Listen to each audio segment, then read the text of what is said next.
Hey everyone, for today's video, I'm going to be talking about Arch-Gen types and what they are basically. For the more experienced players, I'm sure you guys know what they are, but for the newer players, I'll try to give you guys a good understanding as to what they are and how to make use of it to help yourself. I didn't test every unit's Arch-Gen myself, so thanks to whoever helped on the GS Discord to make the list. But basically speaking, there are multiple types of Arch-Gen, and for the most part, they can't stack with the other groups. So Type A can't stack with other Type A, whereas Type B can't stack with other Type Bs.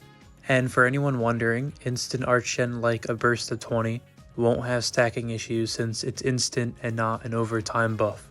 The only exception to this stacking rule are units that fall under Type EX1, EX2, or EX3 Arch-Gen. They're able to stack with everyone, including other Arch-Geners within the same typing, just not themselves.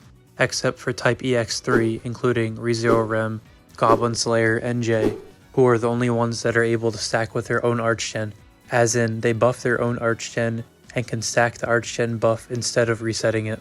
But the better Arch-Geners are generally gonna be Type B Arch-Geners, including units such as Haruto, Emperor, and Juno. And it's also the most diluted Arch-Gen type with the most units out of any group. The Arch-Gen Type A and C are the rarest, and Type A includes units like War God Fen, Dark Fen, Regular Fen, and Lozze. Type E is the next diluted type since it includes nearly every single crossover unit that generates Arch Gauge.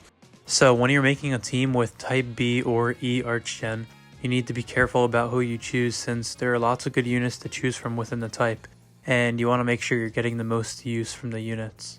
So what does this mean? Well, since a good team would basically consist of having two Arch-Geners within it, you want to run units who can stack with each other, which will mostly end up being a Type B Arch-Gen, and either Type A or Type E Arch-Gen, the crossover type. A Type A Arch-Gen like War God Fen or Regular Fen also work great either as a replacement or addition to the team.